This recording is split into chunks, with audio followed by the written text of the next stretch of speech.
Hello, everyone, and welcome to another episode of the Travel Royally podcast. Today we have Mr. Cameron Byrne. He is head of memberships at the Dunbar Golf Club located in East Lothian in Scotland. We're so happy to have him on. Please enjoy.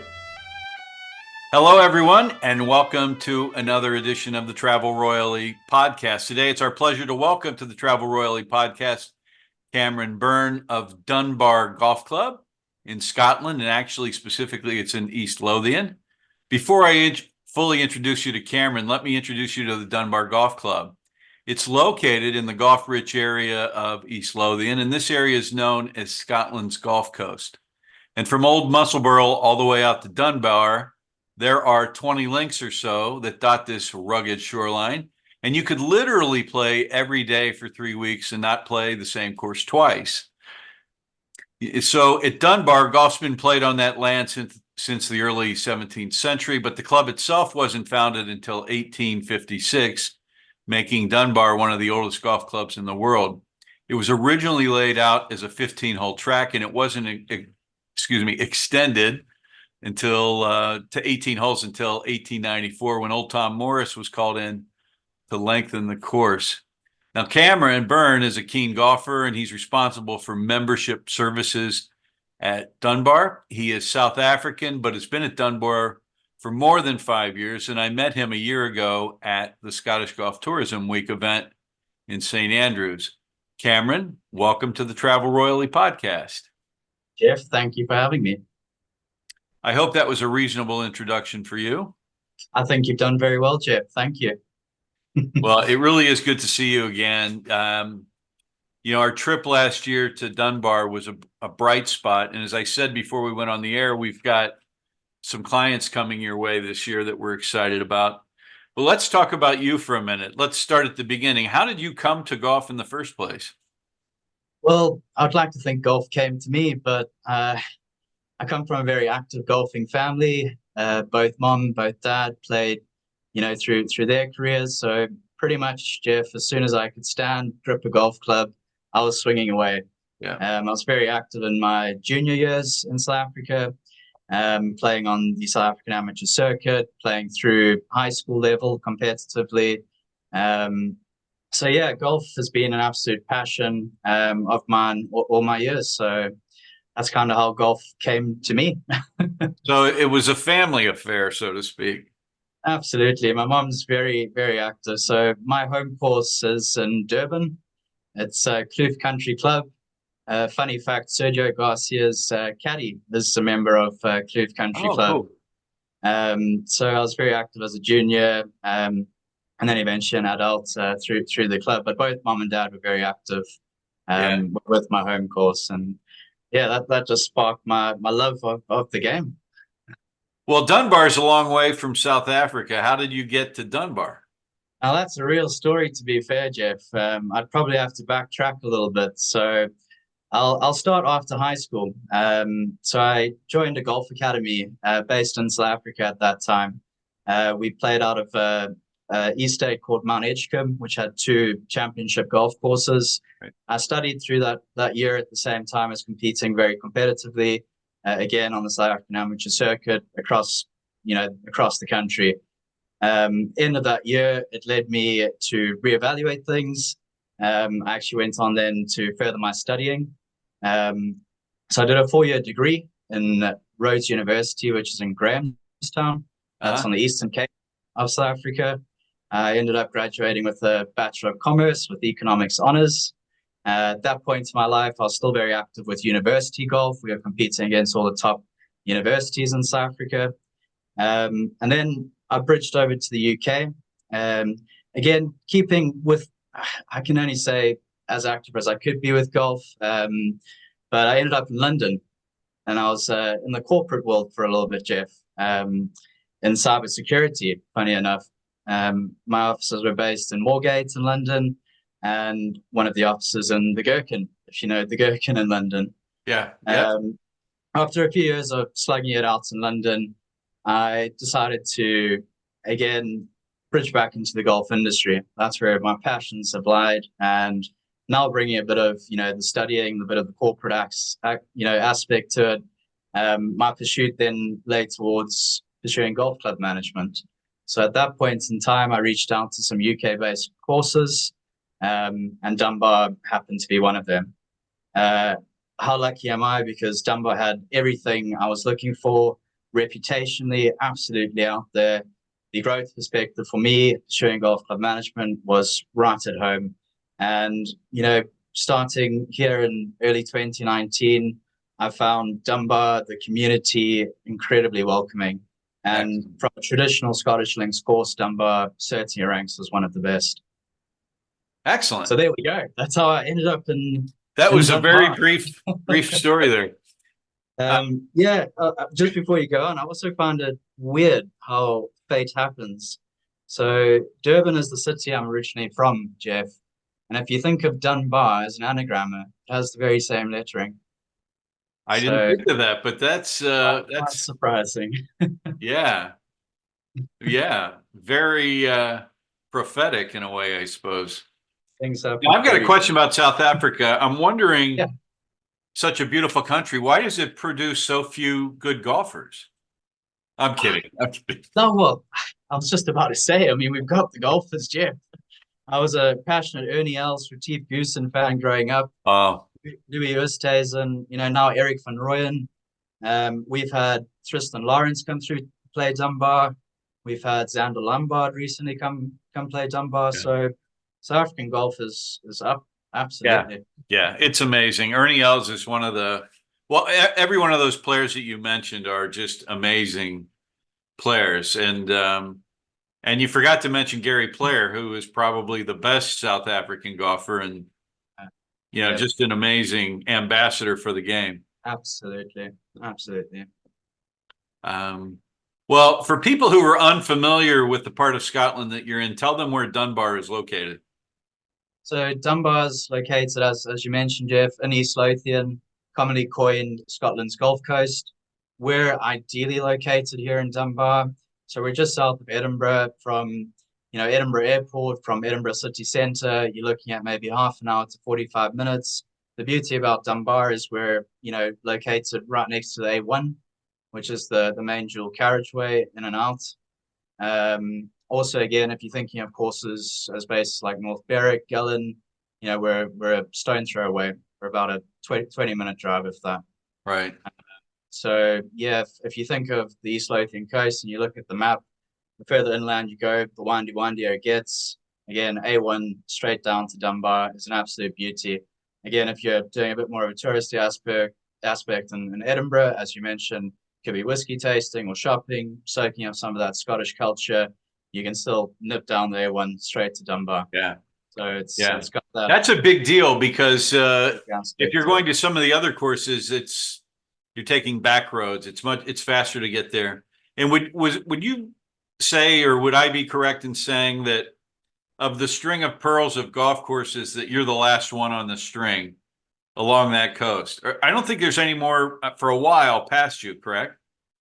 You are quite correct. I mean, we're borderline Scottish borders, to be fair, Jeff. So again, if you're planning a travel trip to us, you could be the first stopping point before you circle back, or as you said, we could be the last point and then straight back to the airport if it, kind of falls into your travel. I think the only other course out that way, and it's probably quite a ways away, is Berwick-on-Tweed, right? You've got Berwick-upon-Tweed, but don't discount Gossick. So Gossick, I forgot. Borderlands into Northern England, but Gossick's also a great links. Well, tell us a little bit about Dunbar as a club. So Dunbar as a club, as you mentioned, steeped in history. We've got over 400 years of documented golf here in Dunbar. First, Dunbar Golfing Society in 1794. We had, an establishment date of 1856. Old Tom Morris, then, as the love story affair goes, he came across from Fife on a boat. At that point in time, we just had 15 holes, Jeff. So he extended the course to the 18 we played today. Later touch points in the early 1920s by Ben Sayers of North Berwick, as well as James Braid. They lengthened the course, again, in the course we largely played today. It's a traditional, Scottish links course. We're a semi-private members club, so we are open to visitors through the year. We've got a sense of belonging. we pride ourselves on what we call the Dunbar experience. So, the team is very hands-on just to make that experience, as unique as it gets.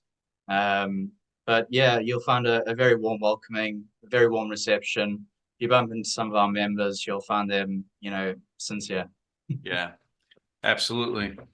Well, I've got one of the people that works for us is a member, Alan McPherson. Alan is a great member of ours. Absolutely, Yeah. Jeff. Quite a character. He's our ambassador when people arrive. He's there to greet them. So there we go. He does a great job. Well, you've got a lot to be proud of at Dunbar, right? I mean, it's a top 50 course in Scotland. I believe it has some of the best views in Scotland. And behind me is the third hole, which is probably the signature hole. And I would say it's one of the best par threes in the country. So from a golf course perspective, tell us from your perspective, what makes Dunbar so special? Well, Dunbar is a unique, links course, Jeff. It's founded on a very narrow strip of links land. Traditional in the sense that you're playing, a front nine outwards, and then you're making the turn for the back nine back towards the clubhouse. You hug along the coastline, the entire time. You see the sea from practically every single hole. You mentioned the third hole as the signature hole. You play from a nice elevation. You've got beautiful scenery over the North Sea, views of Bass Rock. You go through, behind the third hole, through the hole in the wall, as we call it. You get the big reveal onto our par four. It's a short hole, hugs the coastline. It's called the Shore. That's really to us what we call the big reveal, Jeff, for what's to come. Again, if you backtrack to the third hole, you're on that elevation. You see that strip of links land you're about to play. You actually have to pinch yourself. Yeah, it's fantastic. I remember when I played there, I shot an 84, 49, 35. Hey, there we go. Into the wind and then downwind. It was. I mean, that's the true test, I guess, of Dunbar is the wind. You can play downwind on the front nine, into the wind on the back, and it can be vice versa. It's a proper test. I mean, potentially not one of the longest courses out there, but you're open to the elements, so you're going to be selecting those, shots very, very carefully. Yeah, I agree. If I'm not mistaken, as I look at the clubhouse and I think back to when we met there at Dunbar, is it correct to say that clubhouse is the closest clubhouse to the water of any in Scotland? It's one of our unofficial claims that we're the closest clubhouse to the sea, Jeff. I mean, Again, you could potentially open a window and throw a stone and it's going into the sea from the clubhouse. Backtrack to, the developments and years to come, that changes completely. But, we're not going to lose that sight of the sea. I mean, that's important, and it's, truly part of the links we have. Well, tell us about what's going on. You and I talked before we went on the air, and I knew that there was a new clubhouse being built up on some higher land, but that'll allow for some changes, right, to the course, to the facilities, and to the member and guest experience as well, correct? Absolutely. It'll create a lot more flow from clubhouse to tee and onto the course. I mean, it's been in prospects and speaking prospects for over 20 years, Jeff. So it's great that it's finally coming to life. There's a slight, course layout change. You start with the first and second, which are both par fives, back-to-back par fives. The second actually ends up becoming the first. The third, as you call the signature hole, will be the second hole. And it just gets the golfers through that big reveal through, the hole in the wall as such, and out onto that great stretch of links land. New clubhouse, there'll be a beautiful flow for visitors again through the clubhouse, through the pro shop check-in process, past the practice putting green, and then down to what's now the second hole, which will be the first hole. It's more of a generational thing for Dunbar Golf Club, as well as a community development at the same time. So economically, it's great for Dunbar as a whole. Yeah, absolutely. I love the old clubhouse that you have, but I also understand that the upkeep on a facility that old can be expensive and difficult and I mean, it's one thing I often get stopped for, by be it members, visitors, is that, old heritage feeling that we have in the current clubhouse. I would like to think that we will do our utmost best to bring that heritage, yeah. to the new clubhouse with us. No history lost. I mean, that's something we're incredibly proud of is the history of Dunbar Golf Club. Yeah. Well, this par three behind me, the third hole, is absolutely stunning. And you told a story before we went on the air about the name for it. So two questions there. Why would you consider this the signature hole? And if you don't mind, tell the story about the name, because it's quite amusing. Okay, so Jeff, again, signature hole, you just played your opening two par fives. You're now on an elevated tee, looking down towards this very protected bunkered green. But all of a sudden, you're just opening your eyes to, the course to the right, that expansive narrow strip links land that's to come. You've got these boastful views over the North Sea. You've got Bass Rock off to your left. It's a pinch me moment. Again, from the back tees, it's 170 yards. If you've got a windy day, it's very difficult for club choice. So it completely keeps you guessing. The name of the hole, Jackson Pennies, and that goes back to an old member. He was a local businessman along Dunbar High Street. He eventually retired, and in the 1920s, his hobby was to sit behind the third hole and gift any prospective birdie with a penny. So Jackson's Pennies was coined from that light.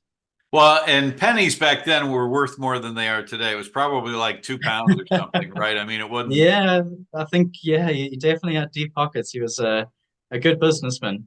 Right. Well, I think the other thing that's interesting about this hole as you look at it, and obviously you've played it a lot, but the bunkering is superb, right? I mean, in the wind, this makes for a very intimidating shot. Absolutely. Anything found on the green is a good shot on this par three, Jeff. You just want to land it on the green, safely take a par. If you've got a birdie, that's a big win. If you find a bunker, you're struggling for par. Simple as that. Now, we've got some guests coming there, and I know you guys are going to welcome them very warmly, but I also want you standing behind that green with a handful of pennies. I want you to make sure that our guests are well rewarded for their effort. That'll be duly noted, Jeff. That's quite something, yeah. I'll definitely tuck that away in the memory when they're here with us. Well, how many members do you have at Dunbar? So we've got upwards of 1,000 members. We have 650, roughly 650 active playing members.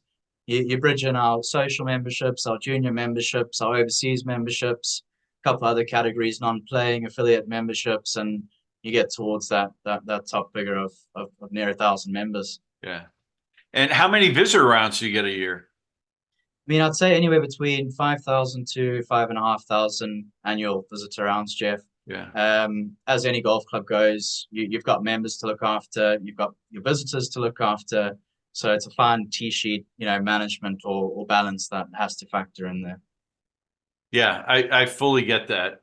And you called the club semi-private, so it's open to the public at some level, and so tour operators like us can send our guests there, and we're very appreciative of that. But I'm also guessing that you're open to society. So does that make up the bulk of your guest visitors? I'd like to think it's more independent bookings. We do have societies that regularly come. Again, it comes down to a tee sheet management basis. Groups maximum maybe 24 to pushing 32 would be our largest groups on the tee sheet at any point in time. Yeah. Otherwise, it's largely independent-based visitors as well as tour operator business here at Dunbar. Yeah. Well, I can't wait to come back in 2026 and see the new clubhouse. What types of amenities will that have? Because if I'm not mistaken, you're going to have a new practice area as well, correct? We will have a new driving range. We'll have a new golf academy facility built. And the big one for me is also a par 3 9-hole golf course being built, Jeff, which, potentially could be a break me up for a full day, full Dunbar experience. You might want to warm up on the wee course and then head on to the championship links after. So it's got that variation of choice for. Actually, I've got a better idea. You should do what they do at Muirfield. So in the morning, you play a proper round on the championship course, go in for lunch, have copious amounts of claret, and then go play the 9-hole for kind of giggles, right? And that sounds like a fun. That's a full day. Yeah, absolutely. I guess there's working things in the balance there, Jeff. That could well be a package to come. You never know. Yeah. Well, I expect to get some remuneration for that idea.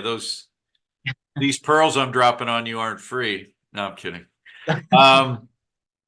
So, when we were there, you guys did an excellent job welcoming us, the whole team. You and I'm trying to remember the gentleman's name that kind of ran the club overall.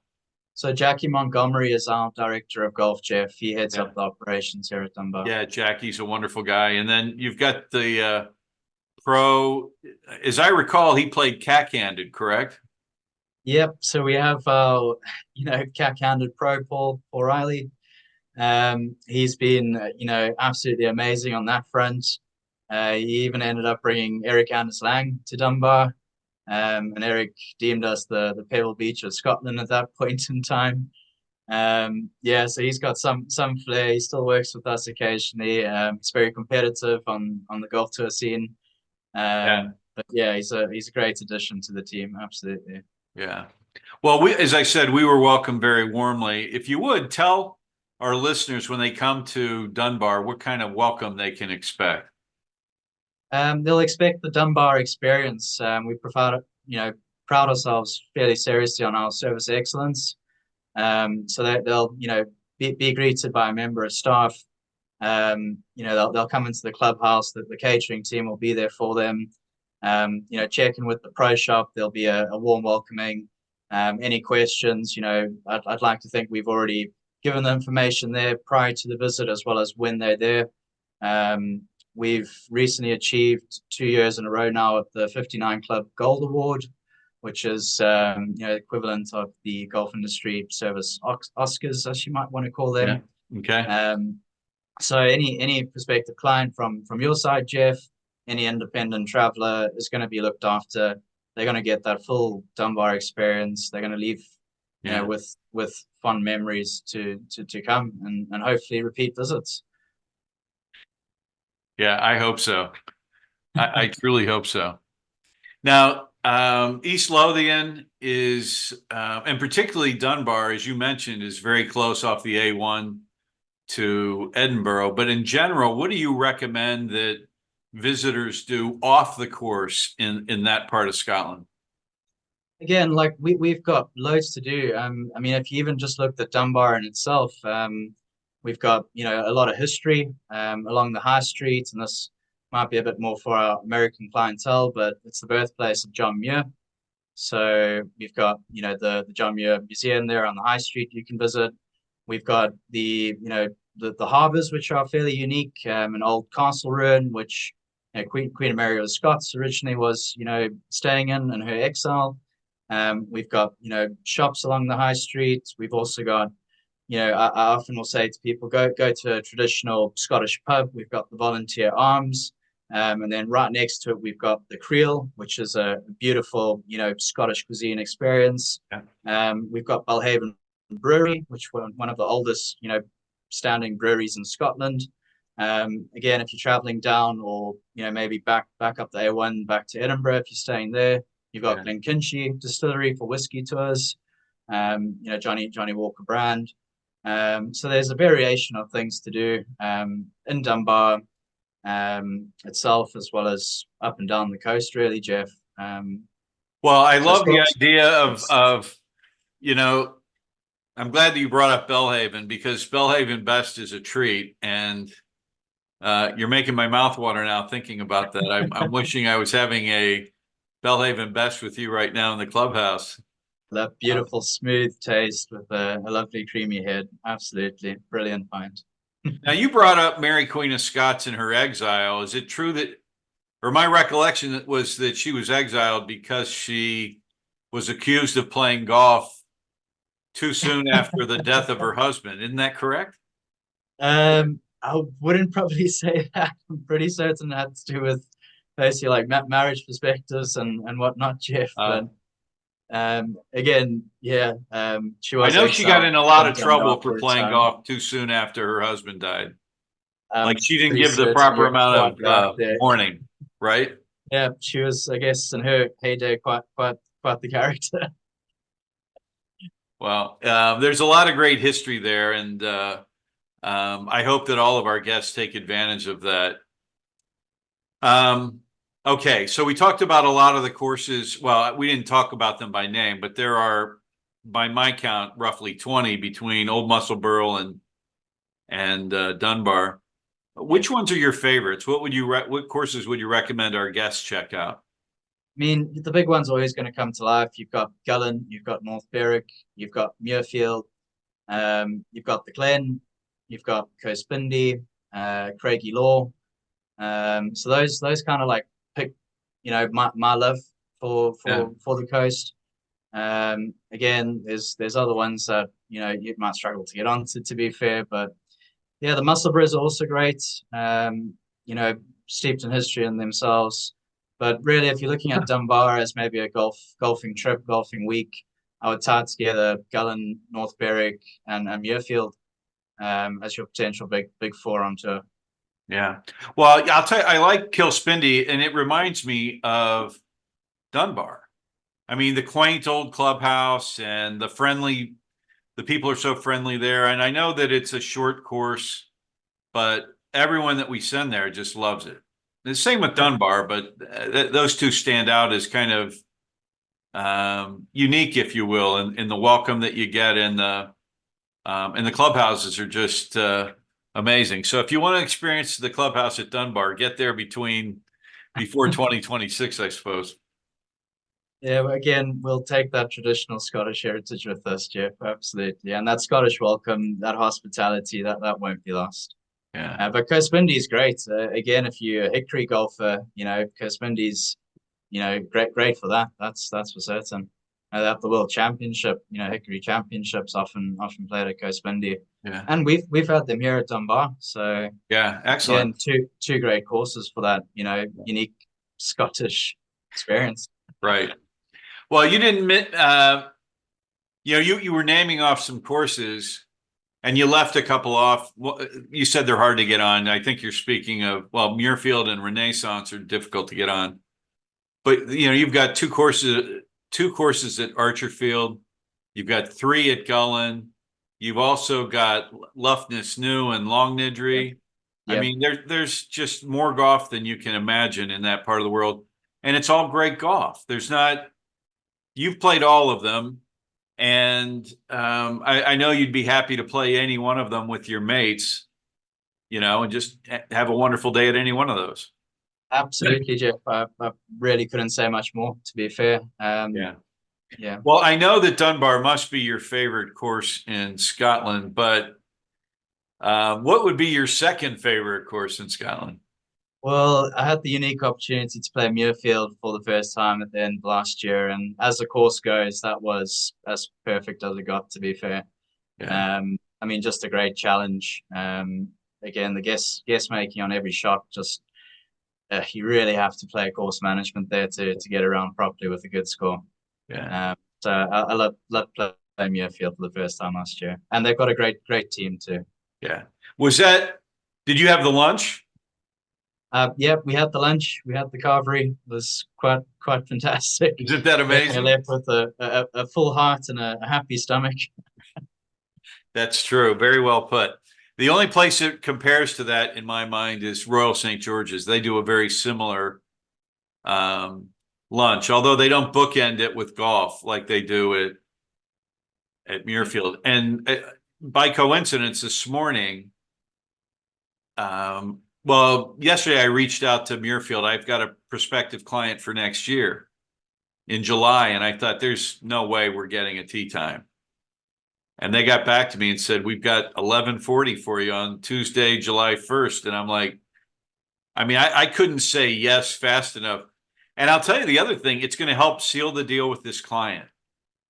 Yeah, Right. The fact that we've absolutely. got, because I told him, I said, this is harder to get than the old course.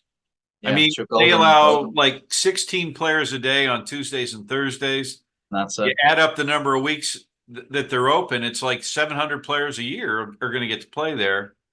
Yeah, And yeah, so that's going to be fantastic. In Muirfield,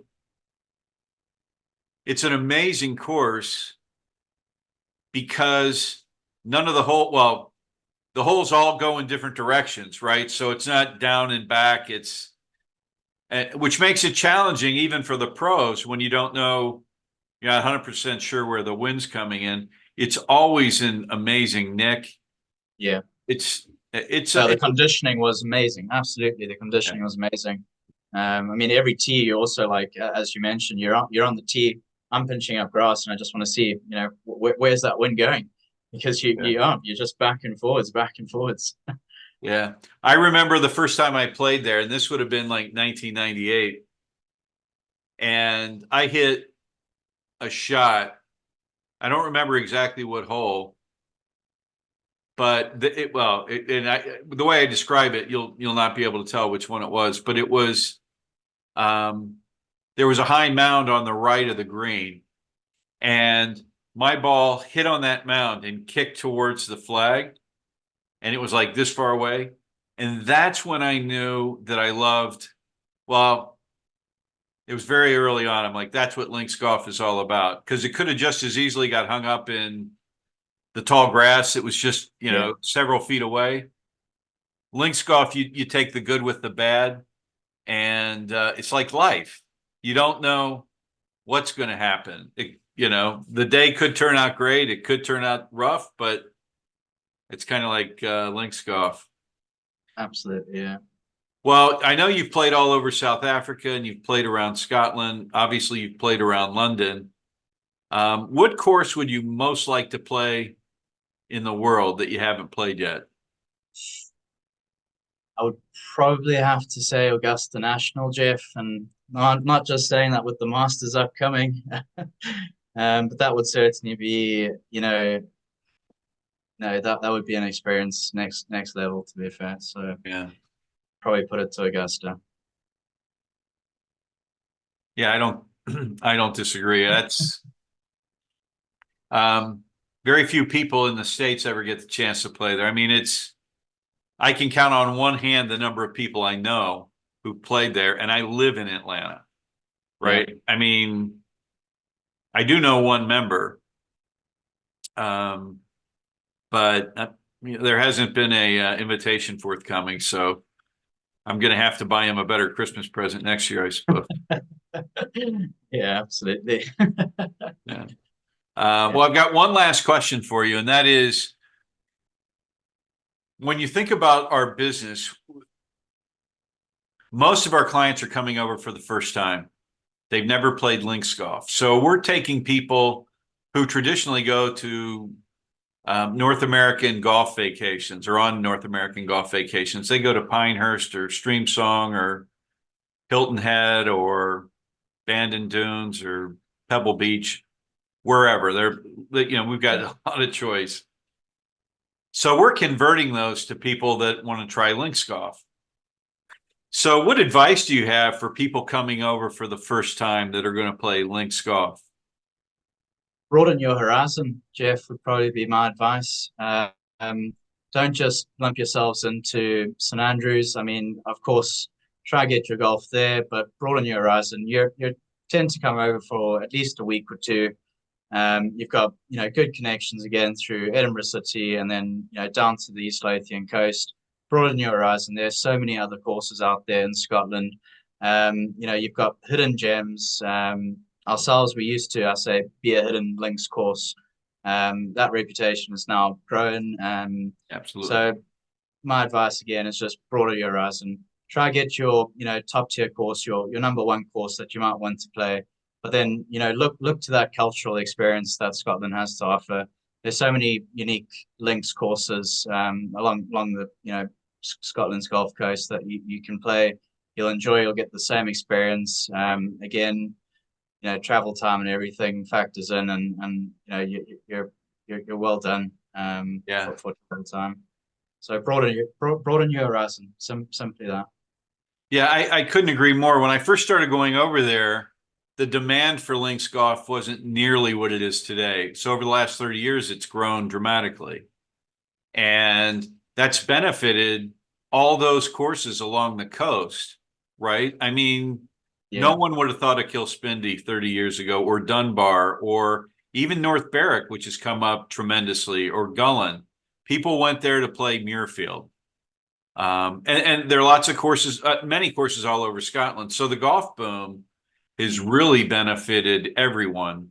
Absolutely, yeah. And the experience they get at a club like Dunbar is amazing, because when you play a course like, and I'm not knocking these because I love them, courses like Kingsbarns or Dumbarnie or Cabot Highlands or Trump Turnberry, it's more of a corporate experience where they don't have members or don't have many members.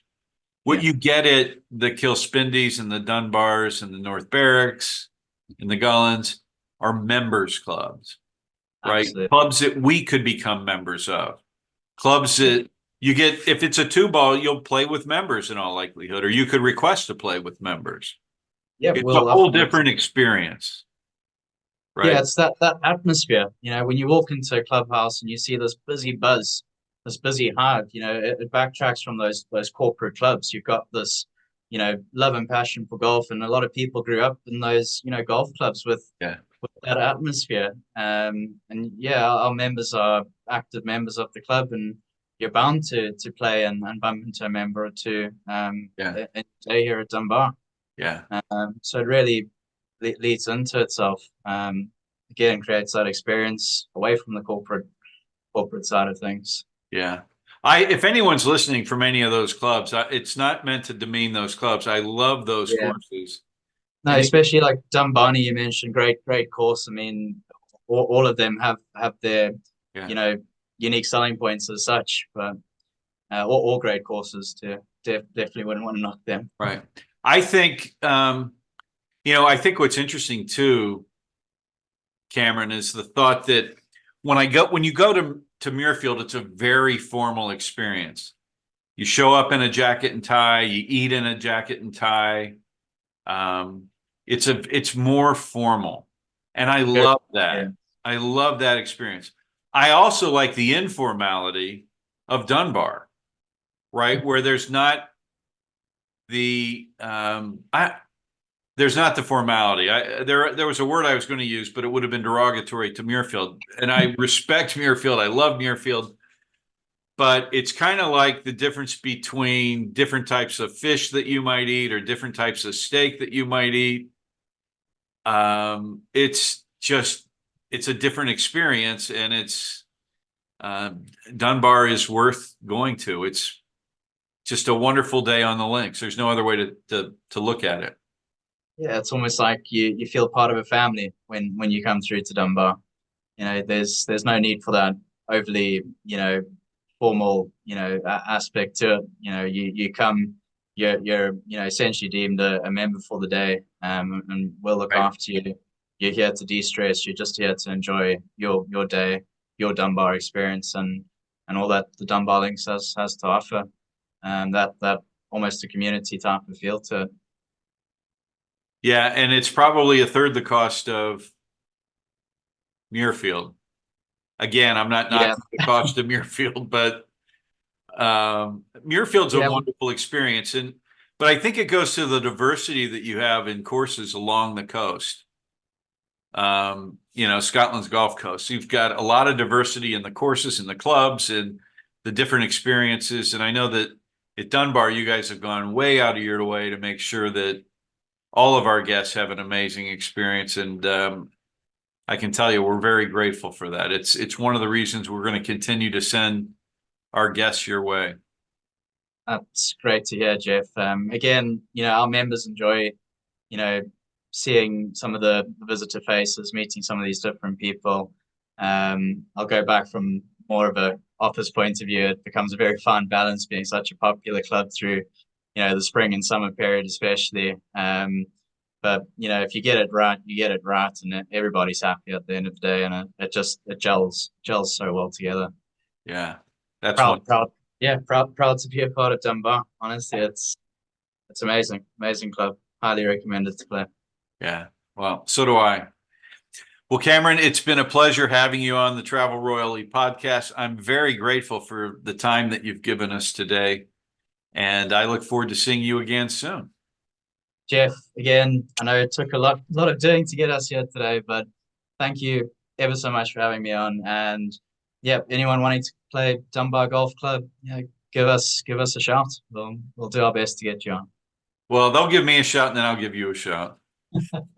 I'll be standing behind the third green there with my pennies. A pocket full of pennies. Absolutely. There's That's a big great. Thanks again, Cameron. We'll talk soon. Thank you, Jeff. Take care. Thank you again to everyone for tuning in. We really appreciate Cameron coming on and talking a little bit about his golf course and the other courses in the area. Please like this video, subscribe so you know when we post next, and we'll see you next time.